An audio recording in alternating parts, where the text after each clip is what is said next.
Hello guys, welcome back to my YouTube channel. Previous video में हमने Steve Burns द्वारा लिखी बुक ट्रेडिंग हैबिट्स के पार्ट फर्स्ट को कंप्लीट किया था, जिसमें हमने उनके रूल नंबर फर्स्ट के बारे में बात की थी। आज हम उनके बुक के रूल नंबर 2 के बारे में बात करने जा रहे हैं। आज का हमारा रूल है rule number 2। Your trading system must be built on quantifiable facts and not on opinions. अर्थात इसका मतलब ये है कि आपका जो ट्रेडिंग सिस्टम होना चाहिए वो क्वांटिफाइबल फैक्ट्स के आधार पर बना होना चाहिए, ना कि ओपिनियंस के आधार पर। स्टीव बंस कहते हैं कि कुछ नए ट्रेडर ओपिनियंस एंड प्रेडिक्शंस में ग्रेजुएट हो जाते हैं। वे कहते हैं कि न्यू ट्रेडर्स भावनाओं पर ट्रेडिंग करते हैं, जो कि सत्य बात है, लेकिन जो प्रोफेशनल ट्रेडर्स होते हैं वे फैक्ट्स के आधार पर ट्रेड करते हैं। सिग्नल एक क्वांटिफाइबल रीजन होता है कि आप प्राइस एक्शन के आधार पर ट्रेड लेते हैं या टेक्निकल इंडिकेटर के आधार पर ट्रेड लेते हैं या प्राइस पैटर्न के आधार पर। तो आपको एक सिग्नल बताता है कि आपको कब ट्रेड लेना है। एक क्वांटिफाइबल सिग्नल आपको बताता है कि आपको कब ट्रेड लेना है। आप प्रॉफिटेबल होना चाहते हैं तो बाजार की साइकोलॉजी के साथ इन टेक्निकल इंडिकेटर्स पर जरूर विचार करें।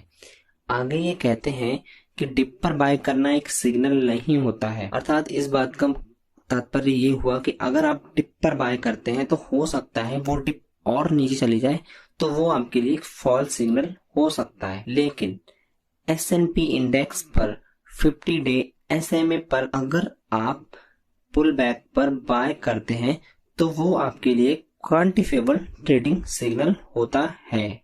या अब ट्रेंड में 200 SMA के ऊपर RSI 30 को क्रॉस कर रही हो या 30 के पास पहुंचे, तो ये ट्रेडिंग के लिए आपके कुछ क्वांटिफाइबल फैक्ट्स हो सकते हैं।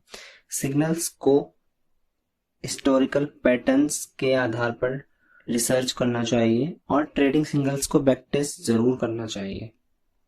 हिस्टोरिकल प्राइस पैटर्न स्वयं को दोहराते हैं, अर्थात एक पैटर्न जो पहले अब फॉर्म हो चुका है वो दोबारा भी फॉर्म हो सकता है और रिवर्सल्स के लिए बेहतरीन ट्रेडिंग सिग्नल्स देते हैं। आगे बढ़ते हैं। अन्य प्रकार के सिग्नल्स अधिक विवेकाधीन होते हैं। कहने का तात्पर्य ये है कि कई ट्रेडिंग सिग्नल्स ऐसे होते हैं जिनमें आपके लिए पेशेंस की जरूरत पड़ती है और वे प्योर प्राइस एक्शन पर आधारित होते हैं। जैसे कि एक स्टॉक है जो प्राइस रेंज में फंसा हुआ है और उसका ब्रेकआउट होना है, तो उसके लिए आपको पेशेंस रखना पड़ेगा। आपको वेट करना पड़ेगा कि कब ये पैटर्न ब्रेक हो, देन आई ट्रेड।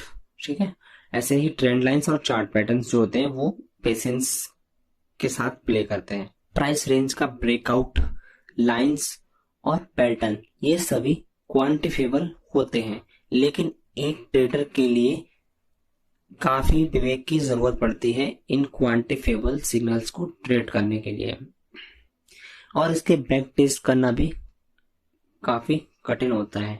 आगे ये लिखते हैं कि ट्रेडर के लिए उस बात पर कंसिस्टेंट रहना चाहिए कि वे ट्रेंड लाइन को कैसे ड्रॉ करते हैं, चार्ट्स को कैसे आइडेंटिफाई करते हैं और प्राइस एक्शन को कैसे रीड करते हैं। इसलिए वो वह देखना शुरू नहीं करते जो कि वे देखना चाहते हैं। मैं इस बात को सिंप्लीफाई कर देता हूँ। स्टीवंस कहते हैं कि आपको इस बात पर स्टिक रहना चाहिए कि आप एक पर्टिकुलर स्टॉक का एनालिसिस किस प्रकार से करते हैं, आप ट्रेंड लाइन को कैसे ड्रॉ करते हैं, आप 2 पाइवट पॉइंट्स को पकड़ते हैं, 2 हाइस को पकड़ते हैं, 2 लोस को पकड़ते हैं। तो आप जैसे भी ड्रॉ करते हैं उस चीज पे कंसिस्टेंट रखिए, स्टिक रहें। आप जैसे भी ड्रॉ करते हैं अपने रूल्स को चेंज ना करें। ब्रेकआउट ट्रेडिंग इस तरह से होती है कि प्राइस अपनी पिछली ट्रेडिंग रेंज को छोड़कर, अर्थात कंसोलिडेशन को छोड़कर एक नए ट्रेंड की शुरुआत करता है और ट्रेंड में एक नए पोटेंशियल चेंज का सिग्नल देता है। तो ये कुछ सिग्नल्स होते हैं जो क्वांटिफाइबल फैक्ट के आधार पर निर्भर होते हैं।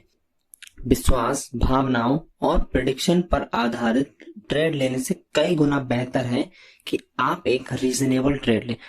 मतलब कि आपको एक रीजन दिख रहा हो कि मुझे ये ट्रेड लेना है and I will enter in this trade जब मेरे को ये पर्टिकुलर चीज दिखाई देगी। तो आपके लिए एक रीजनेबल ट्रेड लेना बहुत जरूरी है if you want to be profitable in stock market. Stevens कहते हैं कि वे खुद कुछ क्वांटिफाइड सिग्नल्स जैसे कि price support and resistance, moving average, McD line and RSI का यूज करते हैं। एक ट्रेड में एंटर करने के लिए एक स्पेसिफिक रीजन होना चाहिए। ऐसा नहीं होना चाहिए कि आप विदाउट एनी रीजन, आपको लग रहा है कि ऊपर जाएगी तो मैं बाय कर रहा हूं, आपको लग रहा है कि डाउन जाएगी तो मैं सेल कर रहा हूं। ये रीजंस नहीं होना चाहिए। आपके लिए एक स्पेसिफिक रीजन होना चाहिए कि आप एक ट्रेड में एंटर कर रहे हैं।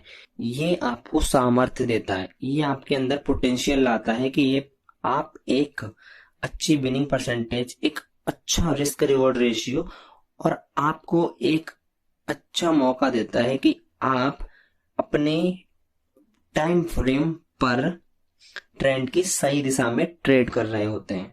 बिना क्वांटिफिएबल सिग्नल्स के ट्रेड करने का सीधा सीधा मतलब ये है कि आप रैंडमली ट्रेड कर रहे हैं। आपको लगता है कि ये ऊपर जाएगा तो मैं बाय कर रहा हूं, आपको लगता है कि नीचे आएगा तो मैं सेल कर रहा हूं। इन आधार पर आपको ट्रेड नहीं करना चाहिए।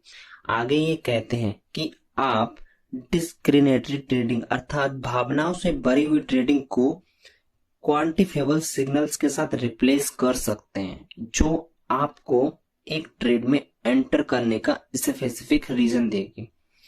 इस बात का भरोसा और प्रिडिक्शन की मार्केट क्या करेगी, मार्केट को क्या करना चाहिए और मार्केट को क्या नहीं करना चाहिए, मार्केट कैसे मूव करेगी, मार्केट कहाँ जाएगी कहाँ नहीं जाएगी, ये एक ट्रेडिंग सिस्टम नहीं है। ये ट्रेडिंग के सबसे गलत सिस्टम है कि आप प्रिडिक्ट कर लेते हैं कि मार्केट आपके हिसाब से बिहेव करेगी, बट बिल्कुल अपोजिट होता है। मार्केट आपके हिसाब से नहीं चलती है, आपको मार्केट के हिसाब से चलना है। क्वांटिफिएबल एंटर और एग्जिट टेस्टेड ट्रेडिंग सिस्टम में आपकी प्रॉफिटेबिलिटी का एक मुख्य रास्ता है जो आपको प्रॉफिट की ओर लेके जाता है।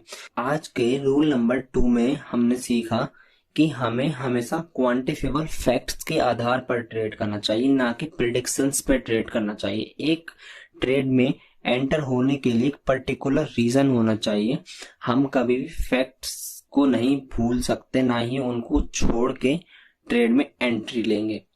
तो चलिए मिलते हैं नेक्स्ट वीडियो में नेक्स्ट टूल के साथ। गुड डे, गुड ट्रेडिंग और हमेशा कुछ नया सीखते रहे।